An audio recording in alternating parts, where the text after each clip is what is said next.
الحمد للہ وکفا وسلام علی عبادہ الذین اصطفیٰ اما بعد فاعوذ باللہ من الشیطان الرجیم بسم اللہ الرحمن الرحیم ما کان محمد ابا احد من رجالکم ولکن رسول اللہ وخاتم النبیین صدق اللہ العلی العظیم۔ آبروئے قوم و ملت حضور قائد اہل سنت ادام اللہ فیوزکم، علماء باوقار، عزیزان ملت اسلامیہ، قابل احترام بزرگوں، عزیز بچوں، ماؤں اور بہنوں، السلام علیکم ورحمۃ اللہ وبرکاتہ۔ آج کا یہ انتہائی اہم اجتماع ایک اہم ترین موضوع اور عنوان سے متعلق ہے۔ جلسے یہاں کم و بیش ربع صدی سے، چوتھائی صدی سے یا اس سے بھی زیادہ دنوں سے مسلسل ہو رہے ہیں، اور خطابات بھی آپ سن رہے ہیں۔ اب تک جو جلسے ہوئے وہ دراصل آپ کے عمل کی اصلاح سے متعلق تھے، اس بات سے متعلق تھے کہ ہمیں بحیثیت مسلمان زندگی کیسی گزارنی چاہیے۔ لیکن آج کا جلسہ اپنے عقیدے کے تحفظ کے لیے ہے، جس کے بغیر ہم مسلمان ہی نہیں رہ سکتے اگر ہم نے اپنے عقیدے کا تحفظ نہیں کیا تو۔ قادیانیت کا ایشو یہ کوئی ایسا مسئلہ نہیں ہے کہ جس کو تفریح طبع کے لیے آپ سنیں اور بغیر کچھ محسوس کیے ہوئے گزر جائیں، بلکہ یہ ایک ایسا ناسور ہے کہ اسے اگر آپ نے معاشرے کے جسم سے کاٹ کے نہیں پھینکا تو پورا معاشرہ سڑ گل جائے گا، اور بحیثیت مسلمان آپ کی شناخت بھی باقی نہیں رہ جائے گی۔ یہ بڑا ہی دردناک اور بڑا ہی اہم مسئلہ ہے، جس پر مدتوں سے علماء کرام جب سے قادیانی نے جنم لیا ہے مسلسل بول رہے ہیں اور لکھ رہے ہیں، احتجاج کر رہے ہیں اور قربانیاں دے رہے ہیں۔ اور اب جب کہ یہ فتنہ آپ کے دروازوں پہ دستک دے رہا ہے اور دہلیز سے پہنچ چکا ہے، یہ ہماری اخلاقی اور مذہبی ذمہ داری ہے، ہماری دینی اور شرعی ذمہ داری ہے کہ اس فتنے کے خد و خال سے آپ کو آگاہ کریں اور بتائیں کہ اس سے بچنے کا طریقہ کیا ہے اور یہ فتنہ کتنا خطرناک ہے۔ کل تک وہ یہ محسوس کرتے تھے کہ ہم اقلیت میں ہیں، تھوڑے سے ہیں، دال میں نمک کے برابر بھی نہیں،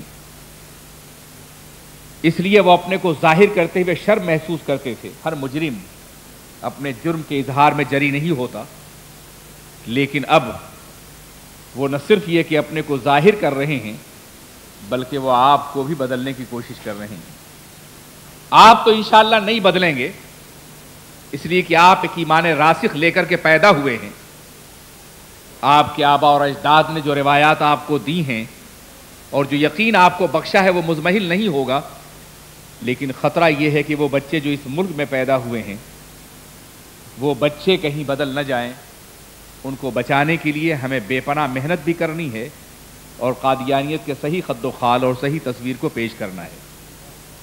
ابھی علامہ شاہد رضا نعیمی نے اور ان سے پہلے ہمارے بہت سے دوست علماء نے بڑی ہی مفید باتیں آپ کو بتائی ہیں، میں اسی میں کچھ اضافہ کرنا چاہوں گا۔ عزیزان ملت اسلامیہ، ہم ایک جھوٹی نبوت کو تسلیم کرنے کے لیے کیوں تیار نہیں ہیں؟ ایک ایسے مسئلے پہ پورا عالم اسلام کیوں احتجاج کر رہا ہے؟ پاکستان نے کافر کیوں قرار دیا؟ سعودی عرب کی زمین پر ان کے کفر کے فیصلے کیوں کیے گئے؟ دنیا کی مختلف عدالتوں میں انہیں مسلمان نہ قرار دے کر کے ایک برہنہ اعلان کیوں کیا؟ دنیا کے ہر مسلم جلسے میں ان کی تکفیر کیوں کی جاتی ہے؟ یہ اتنا اہم کیوں ہے؟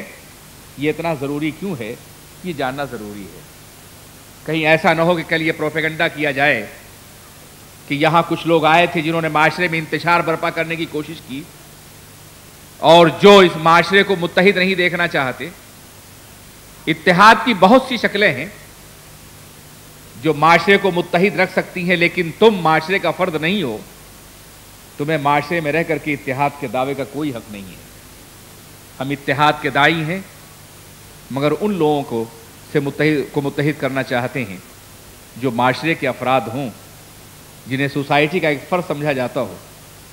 تو ممکن ہے کہ ڈچ معاشرے کا ایک فرد ہو لیکن مسلم معاشرے کا کوئی فرد نہیں ہوتا، اور شاید ڈچ معاشرے کا بھی اس لیے فرد بنے ہوئے ہو کہ یہ لوگ تم کو جانتے نہیں ہیں، یہ لوگ تمہیں پہچانتے نہیں ہیں، یہ لوگ تم سے واقف نہیں ہیں.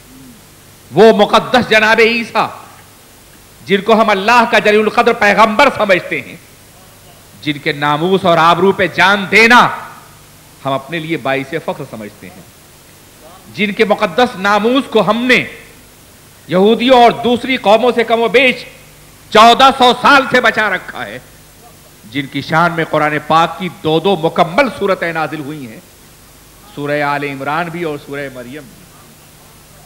آپ اندازہ کریں عیسائیت پر یہ اسلام کا کتنا بڑا احسان ہے کہ جس زمانے میں جناب عیسیٰ علیہ السلام کی نبوت کا انکار کیا جا رہا تھا، جس زمانے میں جناب عیسیٰ علیہ السلام کے نبوت کے بارے میں ایک طبقہ کہہ رہا تھا کہ معاذ اللہ وہ سچے نبی نہیں ہیں، جس زمانے میں ان کی مقدس ماں پہ تہمتیں لگائی جا رہی تھی، جس زمانے میں ان کے معجزات کا انکار کیا جا رہا تھا، جس زمانے میں ان کی عظمت کا انکار کیا جا رہا تھا، اس زمانے میں پیغمبر اسلام نے قرآن کی زبان میں انہیں وجیہن فی الدنیا والآخرہ کہا. دنیا اور آخرت دونوں میں صاحب جلال اور صاحب عظمت ہے. وہ جناب عیسیٰ جن کی آبرو کے تحفظ کے لیے قرآن پاک نے باضابطہ طور پہ امت مسلمہ کو ایک پیغام دیا کہ یہ تمہاری ذمہ داری ہے کہ جناب عیسیٰ کو جناب عیسیٰ ایک عظیم اور جلیل پیغمبر کی حیثیت مانو. وہ جناب عیسیٰ جنہیں قرآن نے روح اللہ کہا ہے، وہ جناب عیسیٰ جنہیں قرآن نے کلمت اللہ کہا ہے، وہ جناب عیسیٰ کہ جن کے بارے میں قرآن عظیم کا فیصلہ یہ ہے کہ وہ مردوں کو زندہ کرتے ہیں، نابیناؤں کو بینائی دیتے ہیں، کوڑھیوں کو شفا دیتے ہیں، معاشرے سے نکلے ہوئے افراد کو معاشرے میں داخل کرتے ہیں. وہ جناب عیسیٰ کہ جن کی ماں کو ساجدہ محراب کہا ہے، عابدہ محراب کے نام سے یاد کیا گیا ہے. وہ جناب عیسیٰ کہ جن کی ماں کے پاس جنت سے نعمتیں اترتی تھیں اور حضرت زکریا جب پوچھتے تھے انا لک ھذا تو وہ جواب دیتی تھی ہوا من عند اللہ، وہ اللہ کے پاس سے ہے. وہ جناب عیسیٰ کہ جن کی ماں کی مقدس پرورش حرم بیت المقدس میں ہوئی، اللہ کے مقدس نبی کی نگرانی میں ہوئی. وہ جناب عیسیٰ کہ جن کی مقدس ماں کی طہارت کی قسم قرآن یاد فرماتا ہے، جن کی عظمتوں کا بیان قرآن کرتا ہے. وہ جناب عیسیٰ علیہ السلام کہ جن کی عظمت کا نہ ماننا ہمارے ایمان کے لیے انتہائی خطرناک ہے. اگر ہم نے ان کو نبی نہ مانا، اگر ان کی مقدس ماں کا احترام نہ کیا تو ہم مسلمان نہیں رہ جائیں گے. انہی جناب عیسیٰ کے بارے میں قادیانی یہ کہتا ہے کہ معاذ اللہ وہ جھوٹے تھے. قادیانی کہتا ہے ان کی ماں غلط کار تھی معاذ اللہ. قادیانی کا یہ دعویٰ ہے کہ وہ نبی نہیں تھے. قادیانی یہ کہتا ہے کہ وہ سولی پہ چڑھا دیے گئے اور پھر اس کے بعد مرنے کی انہوں نے ایکٹنگ کی یا بے ہوش ہو گئے، اس کے بعد اچانک جاگ گئے اور پھر وہ افغانستان ہوتے ہوئے کشمیر میں آ کے مر گئے. جن کے بارے میں قادیانی یہ کہتا ہے معاذ اللہ کہ ابن مریم کے ذکر کو چھوڑو، اس سے بہتر غلام احمد ہے. اپنے کو جو جناب عیسیٰ سے بہتر سمجھتا ہے، اگر عیسائی دنیا کو معلوم ہو جائے، اگر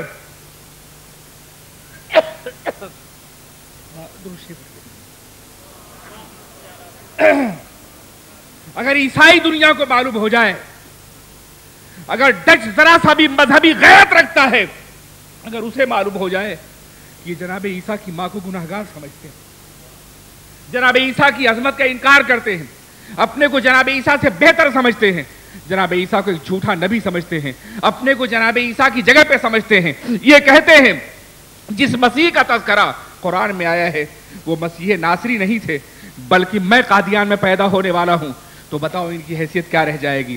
ہم نے تمہارے چہرے کو بے نقاب نہیں کیا ہے، ہم نے آج تک بہت ٹالریشن سے کام لیا ہے، ہم نے بہت زیادہ نظر انداز کیا ہے تم نے، لیکن ہماری آنکھ اس وقت کھلی کہ جب تم نے ہمارے ایک عظیم قائد کے خلاف اخبارات میں بیان دینے کی کوشش کی، اور جب تمہاری سازشوں کی بنیاد پر ان کے بارے میں یہ کہا گیا کہ وہ اس ملک میں آ کر کے فتنہ پیدا کرتے ہیں، اس ملک میں آ کر کے یہ کرتے ہیں، اس ملک میں آ کر کے وہ کرتے ہیں، ان کا وجود ہمارے لیے خطرناک ہے۔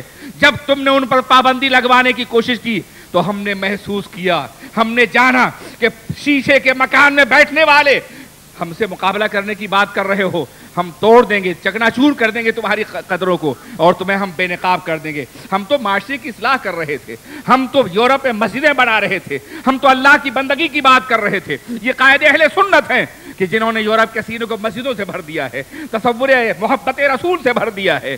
آپ ان کے خلاف باضابطہ طور پہ جب زبان درازی کرنے لگے تو ہم نے فیصلہ کر لیا کہ ٹھیک ہے، ہم اس لیے خاموش تھے کہ شاید تم اپنے گھروں میں بیٹھے ہوئے ہو، لیکن تم ہم پہ پتھر پھینکنا چاہتے ہو تو یقیناً تمہارے یہ بودے مکانات بھی محفوظ نہیں رہ جائیں گے، تمہاری قدریں بھی محفوظ نہیں رہ جائیں گی۔ تم کون ہو، تمہاری حیثیت کیا ہے، ہم یہ اچھی طرح جانتے ہیں۔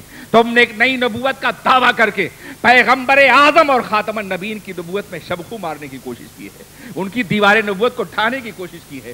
شاید تمہیں معلوم ہے، شاید تم یہ نہ جانتے ہوگے، لیکن ہم مسلمانوں کو بتانا چاہتے ہیں کہ ہمیشہ یہ طریقہ رہا ہے کہ ایک صاحب وحی نبی، ایک صاحب کتاب نبی جب آ جاتا ہے تو پرانے نبی کی بساط نبوت سمیٹ دی جاتی ہے، پرانے نبی کا دور ختم ہو جاتا ہے، پرانے نبی کا زمانہ ختم ہو جاتا ہے، پھر نئے نبی کا دور شروع ہوتا ہے، نئے نبی کا زمانہ شروع ہوتا ہے۔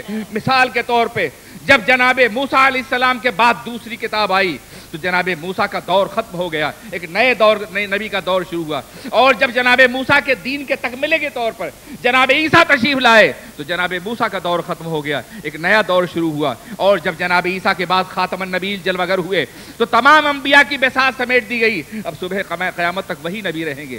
اب ان کے بعد اگر کسی جھوٹے نبی کو مان لیا جائے تو اس کا مطلب یہ ہے کہ ہم بساط نبوت مصطفیٰ سمیٹ رہے ہیں، ہم سرور کائنات محمد الرسول اللہ کے دیوار نبوت میں شبخو مار رہے ہیں، ہم مسلمانوں کو غیر مسلم قرار دے رہے ہیں۔ تم کہتے ہو کہ ہم تمہیں مسلمان نہیں سمجھتے، تمہارے غلام احمد نے اور تمہارے ظفر اللہ خان جیسے لوگوں نے پوری دنیا کے مسلمانوں کو کافر قرار دیا ہے، جانوروں سے بدتر قرار دیا ہے، زنا کی اولاد قرار دیا ہے۔ یہ تمہاری کتابوں کے اندر موجود ہے اور تم نے باضابطہ طور پہ یہ لکھا ہے، یہ تمہاری تحریروں کا خلاصہ ہے۔ آپ اندازہ کیجئے، دور مت جائیے، قائد اعظم محمد علی جناح کے جنازے کے وقت ظفر اللہ خان نے یہ کہا تھا، اگر الگ کھڑا تھا، جنازہ نہیں پڑھ رہا تھا، وہ کسی نے کہا جنازے میں شریک نہیں ہو تو اس نے یہ جواب دیا تھا، یا تو سمجھو کہ ایک مومن کا جنازہ ایک کافر نہیں پڑھ رہا ہے یا ایک کافر کا جنازہ ایک مومن نہیں پڑھ رہا ہے، دونوں میں کوئی ایک کافر ہے، اس لیے میں نہیں پڑھ رہا ہوں۔ تم نے ساری دنیا کے مسلمانوں کو کافر قرار دیا ہے، ساری دنیا کے مسلمانوں کو تم نے معاذ اللہ جانوروں کی اولاد کے لقب سے یاد کیا ہے۔ تم نے یہ کہا ہے کہ جو غلام احمد کو نہ مانے، اس نے کہا ہے جو مجھے نہ مانے اس کی حیثیت یہ ہے۔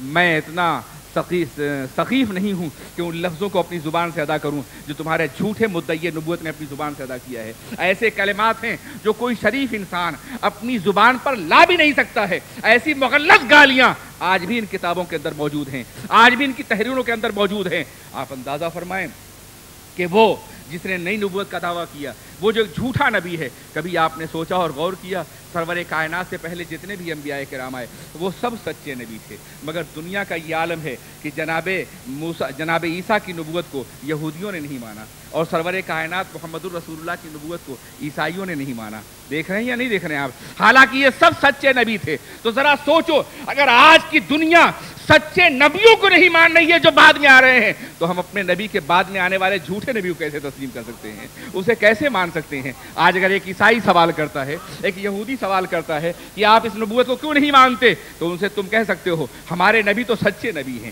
ان کی بشارتیں تو انجیل کے اندر موجود ہیں، انجیل برناباس بھری ہوئی ہے اس سے، دوسری انجیلوں کے اندر موجود ہیں ان کی بشارتیں، مبشر نبی ہیں، موعود نبی ہیں، لیکن تم تو ان کو اس لیے نہیں مانتے کہ وہ بعد میں آئے ہیں۔ مگر وہ جھوٹا نبی جس کی کوئی کروٹ نبوت جیسی نہیں ہے، جس کا نہ فعل نبی جیسا ہے، نہ جس کا کردار نبی جیسا ہے، نہ جس کا علم نبی جیسا ہے، نہ اس کا انداز حیات نبی جیسا ہے، ایک مراقی اور مجنون انسان کہ جس کی زندگی نہ صرف یہ کہ بیماریوں سے بھری ہے بلکہ بد کرداریوں سے بھری ہے، جو دوسروں کی عورتوں پہ نگاہ ڈالتا ہے اور ان سے شادی کا پیغام دیتا ہے اور جب وہ قبول نہیں کرتی تو اسے بد دعائیں دیتا ہوا نظر آتا ہے۔ ایک ایسا انسان کہ جو اپنی جھوٹی نبوت کی بنیاد کھڑا کرنے کے لیے لوگ جھوٹے خواب گڑتا ہے اور لوگوں کو بتاتا ہوا نظر آتا ہے. جب تم سچے نبی کو ماننے کے لیے تیار نہیں ہو تو ہم سے یہ مطالبہ کیوں کرتے ہو انسانیت کے نام پر کہ ہم ایک جھوٹے انسان کو ماننے کے لیے تیار ہو جائیں؟ عزیزان ملت اسلامیہ، اسلام میں یہ بڑا حساس موضوع ہے، یہ بڑا سینسٹیو موضوع ہے، یہ بڑا اہم موضوع ہے.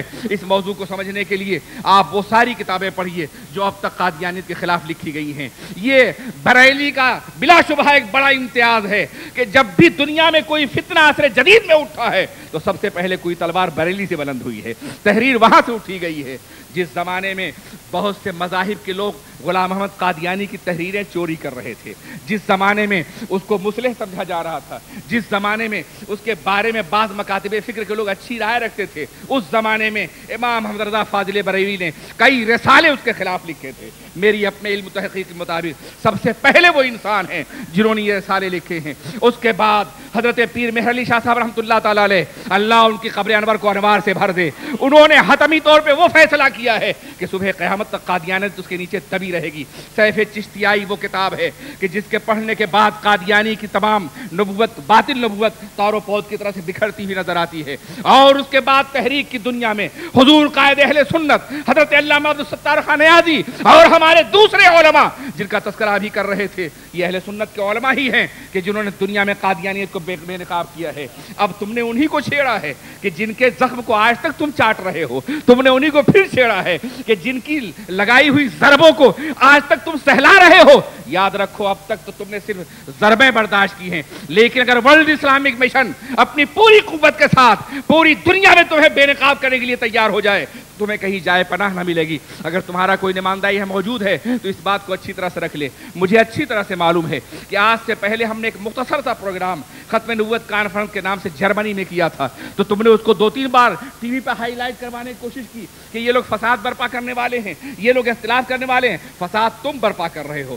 نئی نبوت کا دعویٰ تم نے کیا ہے، مسلمانوں گمراہ تم کر رہے ہو. پولیٹیکل اسائلم کے نام پر پاکستان سے مسلمان نوجوانوں کو لا کر کے قادیانی تم بنا رہے ہو، ہمارے گھروں میں حملہ تم کر رہے ہو، سازشیں تم کر رہے ہو اور الزام ہم پر رکھ رہے ہو. ایسا مت کرو، ہم جانتے ہیں تم کیا کر رہے ہو، لیکن بعض حالات ایسے ایسے جس کی بنیاد پر اب میں خاموشی اختیار کر رکھی. ممکن یہ فتنہ خود بخود مر جائے، مگر میں اب حکومت پاکستان سے مطالبہ بھی کروں گا اور یورپ کی حکومتوں سے بھی کہ تم نے انہیں اب بلا کسی تحقیق کے انہیں باضابطہ دینا شروع کر دیا ہے پولیٹیکل اسائلم کے نام پہ اسائلم. تمہیں معلوم نہیں ہے کہ پاکستان میں ان کے حقوق دوسروں سے زیادہ محفوظ ہیں، یہ زیادہ باعزت ہیں، زیادہ انہوں نے مقامات حاصل کر لیے ہیں. جب سے غیر مسلم اقلیت قرار دیا گیا ہے تو اس کے ساتھ ساتھ یہ بھی کہا گیا ہے کہ غیر مسلم کے جتنے بھی حقوق ہیں سب انہیں دیے جائیں. اور اسلام میں، اسلامی مملکت میں ایک مسلمان کے حقوق کے مقابلے میں غیر مسلم کے حقوق زیادہ ہیں. عجیب بات ہے، اگر آپ اسلامی تاریخ کا مطالعہ کریں تو حیرت ہوگی. مسلمان پہ زکوٰۃ فرض ہے، غیر مسلم پہ خود کچھ فرض نہیں ہے. مسلمان پہ جہاد فرض ہے، غیر مسلم پہ کچھ فرض نہیں ہے. غیر مسلم اگر اپنی آبرو کی حفاظت نہ کرے تو یہ مسلمان کی ذمہ داری ہے کہ اس کی بہو اور بیٹیوں کی حفاظت مسلمان کرے. وہ مستامن ہوتا ہے، وہ اسلامی امن کے دائرے میں ہوتا ہے، اس کی بڑی اہمیت ہوتی ہے. یہ ممکن ہی نہیں کہ پاکستان میں کسی قادیانی کو تکلیف پہنچ جائے، یہ اسلام کے خلاف ہوگا. یہ اسلام کی روایت بس وہ قادیانی اپنے کو غیر مسلم تسلیم کر دیں جو بات صحیح ہے، اس کے بعد وہاں کوئی تکلیف پہنچے. لیکن پوری دنیا میں وہ بے تحاشا سیلاب کی طرح سے آ رہے ہیں اور بڑی آسانی کے ساتھ انہیں پولیٹیکل اسائلم مل جاتا ہے. نہ معلوم کیوں مل جاتا ہے، کس طرح سے مل جاتا ہے. اگر میں یہ کہوں کہ یہ مغربی قوتوں کا ہی خود کاشتہ پودا ہے اور یہ اپنے ہی پودے کو پروان چڑھا رہا ہے تو یہ قابل تعجب بات نہیں ہوگی. لیکن ہم حکومت پاکستان سے ضرور مطالبہ کریں گے کہ وہ پوری دنیا کی حکومتوں کا ذہن صاف کر دے جو لوگ رواداری کی بنیاد پہ پولیٹیکل اسائلم دے رہے ہیں کہ ہمارے یہاں ان کے ساتھ کوئی زیادتی نہیں ہے، کوئی زیادتی ثابت نہیں کی جا سکتی ہے، کوئی ظلم ثابت نہیں کیا جا سکتا ہے. یہ محض اس کو بہانہ بنا رہے ہیں. اگر خود یہ پولیٹیکل اسائلم لے کر کے آتے تو یہ جانتے اور ان کا جھوٹ جانتا مگر افسوس ہے کہ ہمارے نوجوانوں کو گمراہ کر رہے ہیں، ہمارے بچوں کو گمراہ کر رہے ہیں. انہیں آسانی سے رہائش دلانے کے لیے کہتے ہیں بس زبان سے کہہ دو، یہ فارم بھر دو، ذرا ہماری محفل میں آ جایا کرو، اتنے فیصد دے دیا کرو، بس تمہیں حق حاصل ہو جائے گا. ایسے ہزاروں جوانوں کو انہوں نے گمراہ کیا ہے. اب ہم اس راہ پہ لگیں گے اور تحقیق کریں گے کہ کہاں کہاں ان کے مراکز قائم ہے اور کہاں کہاں یہ گمراہ کر رہے ہیں. ہمارا نوجوان سوچتا ہے کوئی بات نہیں ہے، یورپ میں شہریت حاصل کرنے کے لیے اور رہائش کے لیے اگر وقتی طور پہ جھوٹ ہم بول دیں تو بعد میں پھر مومن ہو جائیں گے، کوئی بات نہیں ہے. یہ بات غلط ہے. یاد رکھو ایمان کے سلسلے میں کوئی مصلحت نہیں ہے. اگر ایک مرتبہ تم نے قادیانی کو نبی مانا یا قادیانی تسلیم کری تو مرتد ہو گئے، دائرہ اسلام سے خارج ہو گئے. اب یہ تمہیں خود فیصلہ کرنا ہے کہ تم پولیٹیکل اسائلم لے کر کے چند کارپیٹ کے ٹکڑوں پر اور بریڈ کے پیسز پر اپنا ایمان بیچو گے، اپنے نبی کی عقیدت بیچو گے، اپنے نبی سے اپنا تعلق بیچو گے. اگر اس کے لیے تیار نہیں ہو تو خبردار، یہ لاکھ تمہیں دھوکہ دیں، واپس چلے جاؤ، مگر ان کے دسترخوان سے کوئی روٹی توڑنے کی کوشش نہ کرو. ہم نے یہ دیکھا ہے کہ وہ بلاتے ہیں اور بلانے کے بعد پھر اپنے رنگ میں رنگ لیتے ہیں، وہ اپنی محفلوں میں لے جاتے ہیں، وہ ان سے چندہ لیتے ہیں، وہ ان کا تعاون کرتے ہیں، اپنی لڑکیوں سے شادی کروا دیتے ہیں اور اس کے بعد پھر وہ مکمل طور پر بدل لیتے ہیں. ہمارے پاس ایسے باضابطہ بلڈ اپ پروف ہیں، اسٹیبلش پروف ہیں کہ انہوں نے ایسا کیا ہے اور بوقت ضرورت انہیں پیش کیا جا سکتا ہے. ان حالات میں برطانیہ اور دوسرے ملکوں کی بات کر رہا ہوں، ان حالات میں ضرورت اس بات کی ہے کہ ہم باضابطہ طور پر اپنے نوجوانوں کے ایمان اور عقیدے کے تحفظ کے لیے متحرک ہو جائیں. اور یہ کرنا دراصل ہمارا کوئی نیا معاملہ نہیں ہے. جس دور میں بھی کسی نے نبوت کا دعویٰ کیا ہے، امت مسلمہ نے اس کا سر کچلنے کے لیے ہر ممکن کوشش کی ہے، اسے معاشرے سے خارج کرنے کے لیے ہر ممکن کوشش کی ہے. ابھی عہد رسالت بھی ہے، اللہ کے رسول تاجدار دو عالم صلی اللہ علیہ وسلم پہ دین مکمل ہو چکا ہے. ایسے دور میں کئی افراد ہیں جو نئے مدعی نبوت بن کر کے سامنے آتے ہیں، جھوٹے مدعی نبوت. قادیان سے پیدا ہونے والے کو ہم ہمیشہ مسیلمہ قادیان کے نام سے یاد کرتے ہیں. ایک مسیلمہ وہ تھا جو عہد رسالت میں نبوت کا دعویٰ کر رہا تھا، اور عالم یہ ہے کہ اللہ کے رسول تاجدار دو عالم صلی اللہ علیہ وسلم نے پردہ فرما لیا. پردہ فرمانے کے بعد جناب صدیق اکبر کو خلیفہ بنایا گیا. خلافت کا یہ لمحہ ایسا تھا کہ جس میں اچانک ان کے اوپر بہت سی ذمہ داریاں آ گئیں.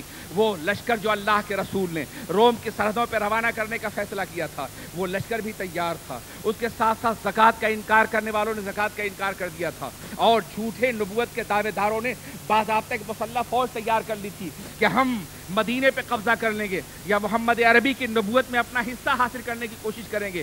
آپ اندازہ کریں بیک وقت اللہ کے رسول صلی اللہ علیہ وسلم کے نائب اور ان کے خلیفہ اعظم کے لیے کتنی دشواریاں تھیں. ایسے موقع پہ لوگوں نے سمجھایا کہ حضور ایک محاذ پہ فوج روانہ کیجئے، یعنی وہ فوج جو اللہ کے رسول نے آراستہ کی ہے وہ روانہ کیجئے، مگر ابھی اسود مسیلمہ کذاب کے خلاف کچھ نہ کہیے، اسود انسی کے خلاف کچھ نہ کہیے، بعد میں ان سے سمجھ لیا جائے گا. وہ بڑا طاقتور ہو گیا ہے، بہت سے سینکڑوں قبائل اس کے ساتھ ہو گئے ہیں، اس نے کئی ہزار کی مسلح فوج تیار کر لی ہے.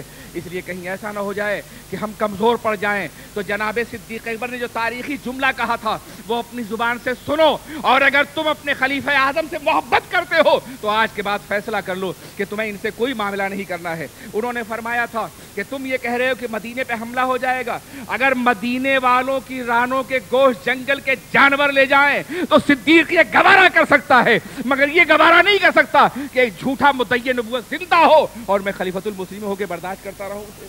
یہ گوارا نہیں ہو سکتا ہے. میں اس محاذ پہ جہاد کروں گا.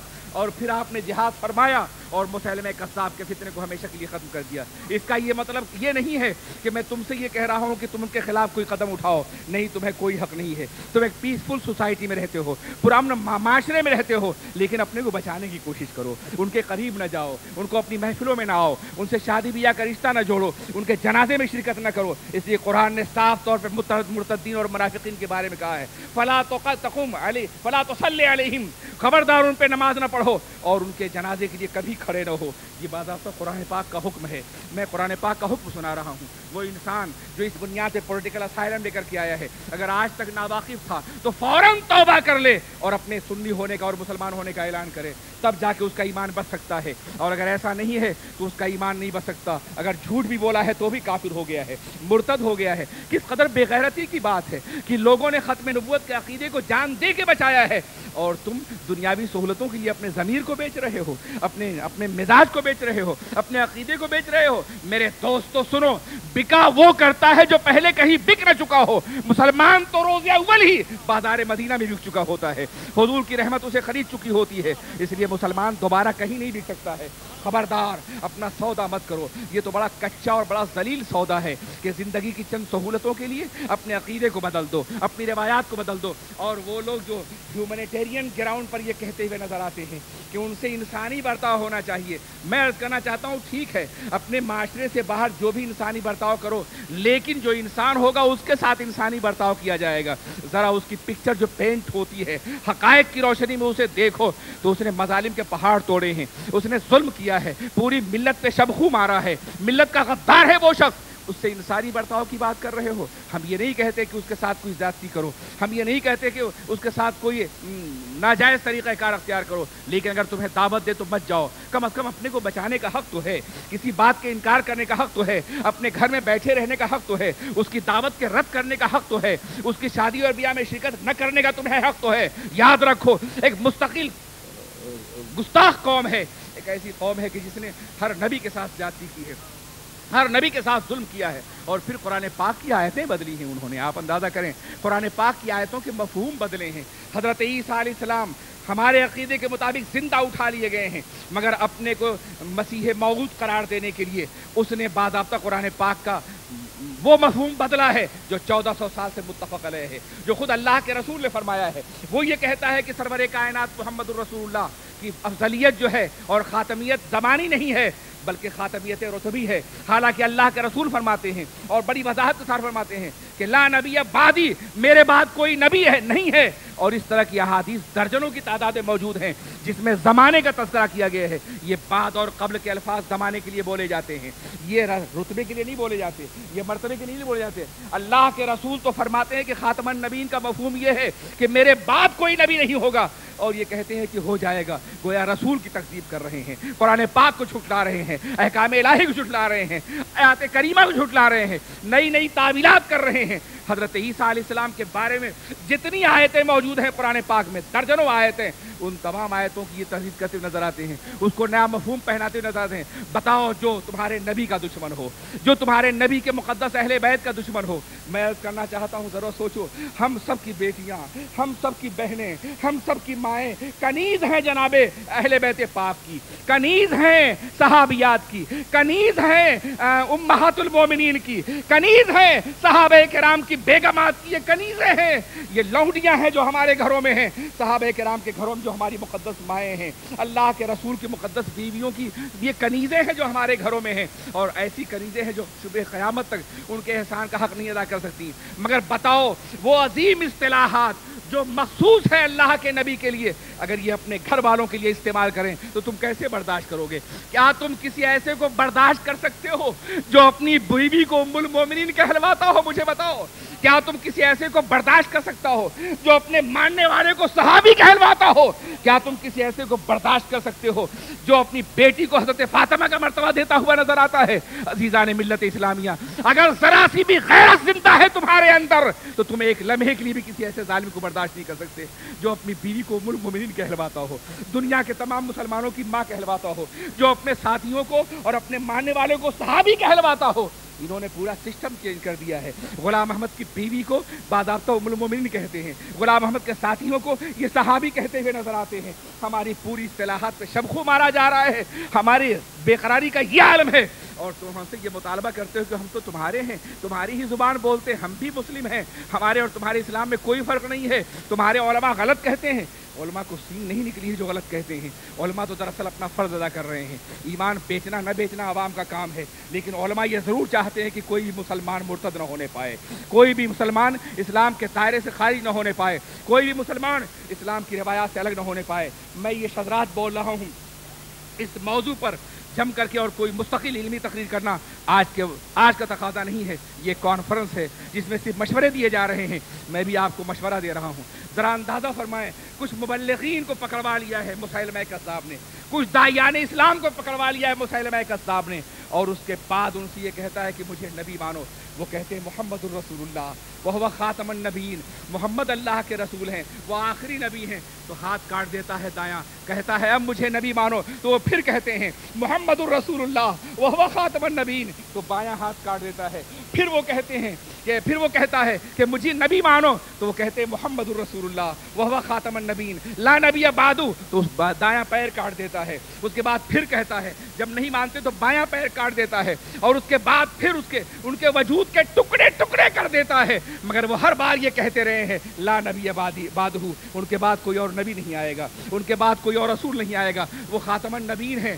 درجنوں صحابہ کرام نے، سینکڑوں مجاہدین اسلام نے اس نظریے ختم نبوت کو بچانے کے لیے اپنی جانیں دی ہیں، اپنی زندگیاں قربان کی ہیں، اپنا سر کچھ لٹایا ہے۔ اسی نظریے ختم نبوت کو بچانے کے لیے ایک صدیقی جناب صدیق اکبر کی سنت ادا کرنے کے لیے یہاں موجود ہے، جس کی قیادت میں ہم سب انشاءاللہ تبارک و تعالی نظریے ختم نبوت کے انشاءاللہ دفاعی محاذ پر مجاہد بن کے کام کرنا اپنی زندگی کی سعادت سمجھیں گے۔ اللہ تبارک و تعالی ہمیں کامیابیوں سے نوازے اور ہم پہ اپنا فضل فرمائے۔ لیکن ان تمام باتوں کے لیے ضرورت ہے کہ ورلڈ اسلامک مشن کو منظم کیا جائے، ورلڈ اسلامک مشن کو باضابطہ طور پر مستحکم کیا جائے۔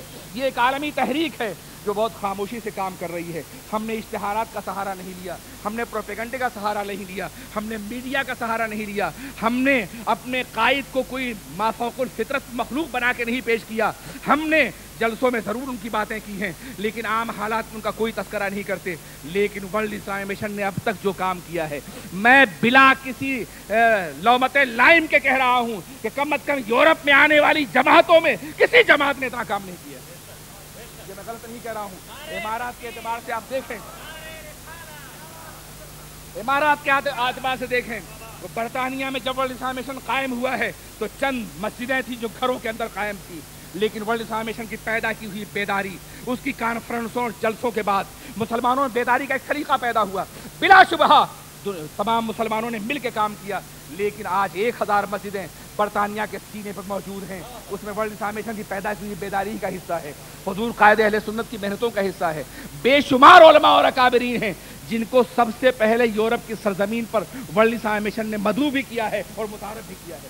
بے شمار علماء اور اکابرین ہیں، ان میں کچھ موجود ہیں اور کچھ پردہ فرما چکے ہیں۔ ان کا احسان ہے کہ انہوں نے ہماری دعوت قبول کی، کرم فرمایا اور تشریف لائے، اور ملت کی بیداری کا ایک سلسلہ شروع ہوا۔ لیکن اگر صرف انہی مساجد اور انہی درسگاہوں کو دیکھا جائے جو ورلڈ اسلامک مشن کے ماننے والوں نے یا ان کے اراکین نے قائم کی ہیں، تو وہ بھی اتنی بڑی ہیں کہ جن میں دوسری مسجدیں سما سکتی ہیں۔ علامہ شاہزادہ کی مسجد آپ نے دیکھی ہوگی، میرا ادارہ آپ نے دیکھا ہوگا، کلیت الدراسات الاسلامیہ آج آپ کے دیکھ لیجئے کہ آج بھی 14 اساتذہ الحمدللہ کئی سو طلباء کو دین کی تعلیم دے رہے ہیں۔ یہ ادارے ورلڈ اسلامک مشن نے قائم کیے ہیں۔ اس کے ساتھ ساتھ گلاسگو میں جو کام ہوا ہے، برطانیہ کے دوسرے علاقوں میں جو ہوا ہے، اور یہاں جو کام مشن کے حوالے سے ہوا ہے، وہ سب آپ کی نگاہوں کے سامنے ہے۔ میں مشن کا کام، ہر اس کام کو کہتا ہوں جو مشن کے کسی بھی رکن نے کیا ہو، قائد اہل سنت نے کیا ہو، علامہ نعیمی نے کیا ہو، مولانا نے کیا ہو، علامہ ارشد القادری نے کیا ہو، مولانا کریں، مشن کے کسی بھی رکن نے کوئی بھی کام کیا ہو، اسے میں مشن ہی کام سمجھتا ہوں۔ اس اعتبار سے عمارتوں سے بھر دیا ہے اور اداروں سے بھر دیا ہے مشن نے سینے کو۔ اسی طرح سے دنیا کے بہت سے ملکوں میں پہلی مسجد بنوانے کا عظیم کارنامہ مشن نے انجام دیا ہے۔ آپ کو حیرت ہوگی، ابھی گزشتہ سال حضور قائد اہل سنت کی قیادت میں ٹورنٹو کی سرزمین پر، ٹورنٹو کی وہ سڑک جو نیاگرا فال کو جاتی ہے، وہاں 53 ایکڑ زمین خریدی گئی ہے ورلڈ اسلامک مشن کے لیے، اور وہاں کام شروع ہو گیا ہے۔ ابھی 2 ہفتے پہلے میں عرض کرنا چاہتا ہوں، یہاں فن لینڈ میں باضابطہ طور پہ ورلڈ اسلامک مشن کے کام کا آغاز ہو چکا ہے۔ آپ اندازہ کریں اور غور فرمائیں، ان کاموں کی اگر تفصیلات رکھی جائیں، عمارتوں کی قیمت اور ویلیو مقرر کی جائے اور اسے مارکیٹ کے اعتبار سے دیکھا جائے، تو کون سی تحریک ہے جس کے پاس اتنا کام ہے؟ کون سی تحریک ہے جس کے پاس اتنے علماء ہیں؟ کون سی تحریک ہے جس کے پاس شاہد رضا نعیمی جیسا بولنے والا ایک آدمی؟ دکھا دیجیے اگر ہے تو آپ دکھائیں۔ یہ ورلڈ اسلامک مشن ہی ہے، یہ قائد اہل سنت کی قیادت ہی ہے، یہ قائد اہل سنت کی قیادت ہی ہے کہ جس کے پیش نظر ہم غلامانہ طور پہ ان کے ساتھ لگے ہوئے ہیں، اس لیے کہ ہم نے ان کا اخلاص دیکھا ہے، ہم نے ان کی صبح و شام دیکھی ہے، ہم نے ان کی بے قراری دیکھی ہے۔ خدا ان کی عمر کو طویل تر فرمائے اور بہت دنوں تک ہمیں ان کے زیر سایہ کام کرنے کی توفیق عطا فرمائے۔ لیکن ہم نے کچھ دیکھا ہے تب تو لگے ہیں، ہم نے کچھ سمجھا ہے تب تو ان کے پیچھے لگے ہیں۔ ہم ان کے مرید بھی نہیں ہیں، ان کے شاگرد بھی نہیں ہیں، سامنے کہہ رہے ہیں، برملا کہہ رہے ہیں اور بغیر کسی لومت لائم کے کہہ رہے ہیں، لیکن سینہ ٹھوک کر کے اور پوری قوت ایمانی کے ساتھ کہہ رہے ہیں کہ عصر حاضر میں ان سے جیسا مخلص قائد کم از کم دنیا اسلام میں موجود نہیں ہے کوئی، اس لیے ہم ان کے ساتھ ہیں، اس لیے ہم ان کا ساتھ دے رہے ہیں، اس لیے ہم ان کی آواز پہ لبیک کہہ رہے ہیں۔ آپ اندازہ کریں، میں عرض کر رہا تھا کہ ابھی ڈیلس کی سرزمین پر باضابطہ 6 لاکھ میں عمارت زمین خریدی جا چکی ہے اور 4 لاکھ کا چندہ گزشتہ 2 ہفتے پہلے ہوا ہے، اور انشاءاللہ وہاں بھی مشن کی ایک بہت بڑی عمارت بننے والی ہے۔ اسی طرح سے مختلف جگہوں میں مشن کے افراد کام کر رہے ہیں، لیکن بڑی خاموشی کے ساتھ۔ اس کام کو ہم اپنا لیبل بھی نہیں دیتے، اس کام کو ہم باضابطہ تشہیر بھی نہیں کرتے۔ لوگوں نے چھوٹے چھوٹے مکانات میں اپنے بورڈ لگا رکھے ہیں اور اپنے کو امام القوم اور پتہ نہیں کیا کیا کہتے ہوئے نظر آتے ہیں، لیکن مشن نے کام کیا اور وہ کام کر رہا ہے۔ قائد اہل سنت کا مزاج یہ ہے کہ کام کرو اور خاموشی سے کام کرو۔ جب کوئی بات کرو گے تو ممکن ہے اختلاف پیدا ہو، جتنے ساتھی ساتھ چل سکتے ہیں لے کے چلو، لیکن اب اگر چیلنجز کا سامنا آئے گا تو ہم امت مسلمہ کو باضابطہ جمع کریں گے، انہیں متحد کریں گے، اور اس کے لیے بے پناہ سرمایہ کی ضرورت ہے۔ آپ اندازہ فرمائیں کہ قادیانیوں کے پاس ان کا اپنا میڈیا ہے، ان کا اپنا ٹی وی اسٹیشن ہے، جس سے 24 گھنٹے قادیانیت کی وہ تبلیغ کرتے ہوئے نظر آتے ہیں، باطل عقیدے کی، اور ہمارے وسائل جو ہیں وہ ہماری نگاہوں کے سامنے ہیں۔ آپ اندازہ فرمائیں اس سلسلے میں اگر آپ ورلڈ اسلام مشن کو مالی اعتبار سے مضبوط کریں، مالی اعتبار سے مستحکم کریں، آپ اپنی جیبیں خالی کریں، اور ہم معاشرے سے برائیوں کو نکالنے کی کوشش کریں گے، یہ ہمارا آپ کا معاہدہ ہو سکتا ہے۔ اس سلسلے میں میری اپیل ہے کہ آج آپ پہلا، یہ مشن کا غالباً پہلا اجتماعی چندہ ہے جو اس سرزمین پر ہو رہا ہے، کیونکہ کام کا آغاز ہو رہا ہے۔ اب تک جو کچھ ہو رہا تھا وہ یا تو قائد اہل سنت کی جیب اسے برداشت کر رہی تھی، یا ان کے رفقا کا ظرف اسے برداشت کر رہا تھا، لیکن اب باضابطہ طور پر ہم نے یہ طے کر رکھا ہے کہ ہمیں ایک مالیاتی فنڈ بھی جمع کرنا ہے، اور اس کے ساتھ ساتھ ہمیں مشن کو اتنا متحرک کر دینا ہے کہ جہاں بھی جائیں مشن باطل تحریکوں اور اس کے لیے باضابطہ جواب بن سکے، اور اسلام کو پازیٹیو انداز سے دنیا کے سامنے پیش کر سکے۔ اس سلسلے میں آج آپ کے اپنے امتحان کا بھی مقام ہے۔ لوگوں نے ختم نبوت کے عقیدے کے تحفظ کے لیے اپنی گردنیں دی ہیں، صحابہ نے اپنی جانیں دی ہیں، اپنے جسم کے ٹکڑے کروائے ہیں۔ آج اسی ختم نبوت کے عقیدے کے تحفظ کے لیے آپ کیا کر سکتے ہیں، اس سلسلے میں ہم آپ کی طرف دیکھ رہے ہیں۔ اٹھیے اور ہزاروں کی تعداد میں اپنا تعاون اور اپنا چندہ پیش کر کے مشن کو اتنا مضبوط کر دیجئے کہ وہ جہاں بھی جائے اسے کسی طرح کی مالی پریشانی پیش نہ آئے۔ اس سلسلے میں آپ اپنا تعاون پیش کریں، اٹھیے اور اپنا نام لکھوائیے، لے آئے ہوں تو پیش کر دیجئے، اور نہیں لائے ہیں تو آج حضور قائد اہل سنت کی موجودگی میں دیکھیے یہ ورلڈ اسلامی مشن بیلجیم کے صدر جناب قمر صاحب اٹھے ہوئے ہیں، اور غالباً یہ سب سے سبقت کرنا چاہتے ہیں تعاون کے سلسلے میں۔ خدائے قدیر و جبار انہیں مزید کام کرنے کی توفیق عطا فرمائے۔ اور بیلجیم بلا شبہ یورپ کا ایک بڑا اہم ملک ہے، اور وہاں یہ کام کر رہے ہیں۔ خدا کرے وہاں ایک مرکز عظیم تیار ہو جائے۔ انہوں نے 1600 گلڈر دیے ہیں، اللہ قبول فرمائے اور اپنی رحمتوں سے نوازے۔ جناب شیخ شفقت صاحب ہمارے بہت پرانے ساتھی ہیں، اور بلا شبہ انہوں نے بھی جب بھی کوئی ضرورت پیش آئی ہے تعاون کیا ہے۔ وہ 1000 گلڈر دینے کا وعدہ فرما رہے ہیں، اللہ قبول فرمائے۔ جناب حاجی مقبول صاحب بیلجیم تشریف لائے ہوئے ہیں اور 1000 گلڈر دے رہے ہیں، اللہ قبول فرمائے اور اپنی رحمتوں سے نوازے اور اپنا فضل فرمائے۔ انہوں نے 300 گلڈر پیش کیے، اللہ قبول اپنی رحمتوں سے نوازے، اپنا فضل فرمائے۔ جناب بشارت صاحب حضور قائد اہل سنت کے نام پر 100 گلڈر دے رہے ہیں، اللہ قبول اپنی رحمتوں سے نوازے۔ گزارش اور اپیل کروں گا کہ تیزی کے ساتھ آپ پنڈال کے اندر تشریف لائیں، تاکہ ہم حضور قائد اہل سنت کے خطاب دل پذیر سے اپنے قلوب و اذہان کو منور و مجلہ کر سکیں۔ حضرات، ہمارا یہ قائد آج ہمارے درمیان جلوہ افروز ہے، اور اس کی زیارت سے ہم